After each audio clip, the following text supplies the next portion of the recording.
du Fils et du Saint-Esprit. Amen. Que la grâce et la paix de notre Seigneur Jésus-Christ soient avec vous. Chers frères et sœurs dans le Christ, bienvenue à notre méditation sur les textes bibliques de la solennité du Sacré-Cœur de Jésus. Le thème que je propose pour notre méditation d'aujourd'hui est « Dans le cœur du Christ se révèle l'amour fidèle et miséricordieux de notre Dieu ». C'est le Père Michel Manga, SVD, missionnaire du Verbe divin. Chers frères et sœurs, peuple de Dieu, la liturgie de la solennité du Sacré-Cœur met en exergue la révélation du mystère de l'amour de Dieu. Dans la première lecture tirée du livre de Deutéronome, chapitre 7, 6 à 11, Moïse fait allusion à l'élection d'Israël.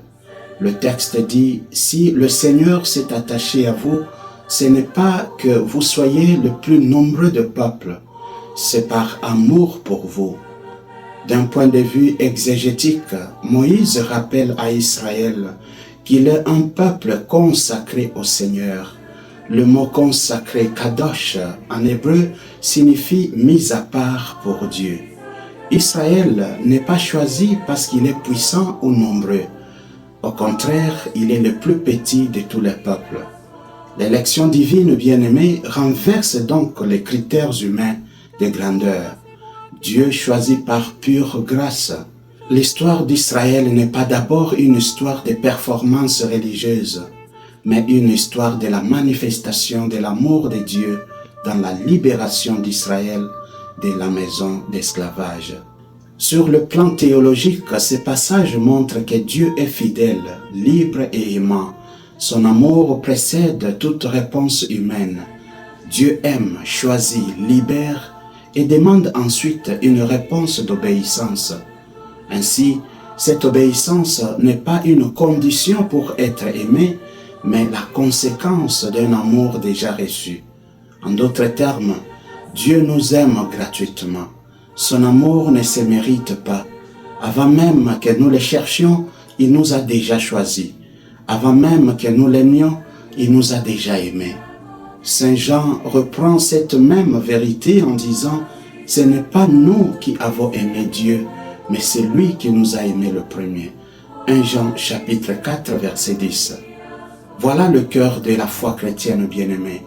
Nous ne sommes pas d'abord des hommes et des femmes qui cherchent Dieu, mais nous sommes des enfants aimés d'un Dieu qui nous cherche. Nous sommes donc invités à vivre dans l'humilité et la gratitude. Dans l'Évangile, Jésus nous ouvre son propre cœur. En effet, Matthieu 11, 25 à 30 constitue un tournant important dans l'Évangile selon saint Matthieu. Après avoir constaté l'incrédulité de plusieurs villes de Galilée où il avait accompli plusieurs miracles, dans Matthieu 11, 20 à 24, Jésus se tourne vers son Père dans une prière d'action de grâce et adresse ensuite une invitation aux petits et aux fatigués. Dans le verset 25 à 26, Jésus rend grâce à son Père. Cette action de grâce se fonde sur quelque chose de frappant. Il dit « Je te bénis, Père Seigneur du ciel et de la terre, parce que tu as caché cela aux sages et aux intelligents, et que tu l'as révélé aux tout petits. » Les sages ne désignent pas la sagesse véritable, mais ceux qui se croient autosuffisants et refusent d'accueillir la révélation divine ou le royaume révélé par le Christ. Le verbe grec apokrypsas, traduit par cacher, exprime moins une volonté arbitraire de Dieu qu'une conséquence du refus orgueilleux. En d'autres termes, cacher ne signifie pas que Dieu prive certaines personnes de la lumière, mais que ceux qui s'enferment dans leur propre suffisance deviennent incapables de recevoir ce que Dieu veut leur donner. Bien-aimés dans le Christ, l'orgueil rend l'homme incapable de recevoir la révélation divine. Et Jacques, dans sa lettre, chapitre 4, verset 6, révèle que Dieu résiste aux orgueilleux, mais fait grâce aux humbles. L'orgueil spirituel peut empêcher de rencontrer Dieu. De ce fait, ce n'est pas Dieu qui ferme d'abord la porte, c'est souvent l'orgueil humain qui ferme les yeux à la lumière que Dieu ne cesse pourtant d'offrir. Toutefois, Jésus précise que cela est révélé au tout-petit. Le terme grec « nepioi » signifie littéralement des personnes dépendantes. Il désigne ceux qui accueillent Dieu avec humilité et confiance. Le verset 27 révèle maintenant la relation unique qui existe entre le Père et le Fils. Le texte dit « Tout m'a été remis par mon Père ». Personne ne connaît le Fils si ce n'est le Père, et personne ne connaît le Père si ce n'est le Fils et celui à qui le Fils veut le révéler. Le Père confie au Fils l'autorité, la mission du salut et la révélation du royaume, que beaucoup de contemporains de Jésus n'ont pas pu reconnaître.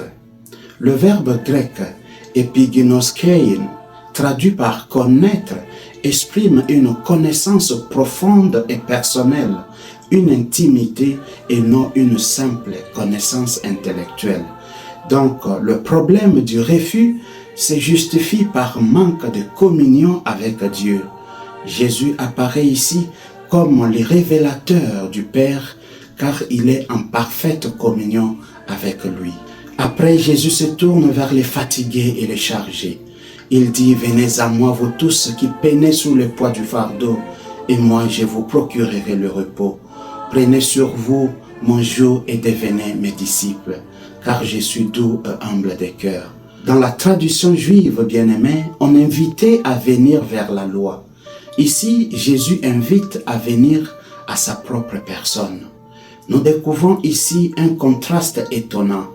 Alors que les maîtres de la loi imposaient des fardeaux pesants, Jésus offre un joug léger. Il ne vient pas écraser l'homme, mais le relever. Il ne règne ni par la force, ni par la peur, mais par la douceur et l'humilité. Le Sacré-Cœur de Jésus est le symbole de cet amour miséricordieux qui accueille le pécheur, console les affligés, guérit les blessures intérieures et donne le repos au cœur fatigué.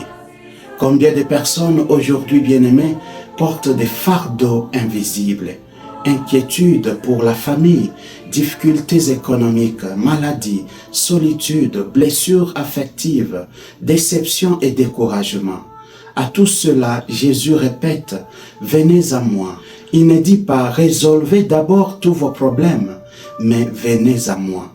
Avant de changer nos circonstances, Jésus veut transformer d'abord notre cœur. Il veut nous donner sa paix. Il veut nous donner le repos. Frères et sœurs, peuple de Dieu, contempler le Sacré-Cœur de Jésus aujourd'hui, c'est aussi apprendre à aimer comme lui. Si Dieu nous a tant aimés, nous devons nous aussi nous aimer les uns les autres. La meilleure dévotion au Sacré-Cœur n'est pas seulement de réciter des prières, mais de devenir des hommes et des femmes au cœur doux, humble, compatissant et miséricordieux. Pendant nos moments de prière, déposons dans le cœur de Jésus toutes nos fatigues, nos peurs, nos blessures. Faisons-lui confiance. Son cœur demeure ouvert pour chacun de nous. Demandons-lui la grâce d'avoir un cœur semblable au sien, un cœur capable d'aimer, de pardonner, de servir et d'espérer. Que la Vierge Marie, Mère du bel amour, nous conduise toujours au cœur de son Fils. Prions le Seigneur. Seigneur Jésus-Christ, toi dont le Sacré-Cœur est brûlant d'amour et de miséricorde, apprends-nous à demeurer dans ton amour, à accueillir avec un cœur humble les trésors de ta grâce et à répondre à ton appel par une vie de foi, d'espérance et de charité. Que ton cœur transpercé soit notre refuge dans les épreuves, notre paix dans les inquiétudes et notre joie dans le service de nos frères et sœurs. Ô Sacré-Cœur de Jésus, doux et humble de cœur, rends notre cœur semblable au tien. Toi qui vis et règnes avec le Père dans l'unité du Saint-Esprit, Dieu pour les siècles des siècles. Amen. Que devant la lumière du Verbe et l'Esprit de grâce se dissipent les ténèbres du péché et la nuit de l'incroyance, et que l'amour de Jésus règne dans le cœur de tous les hommes. Amen.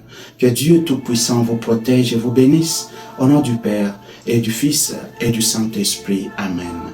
Bonne fête du Sacré-Cœur de Jésus.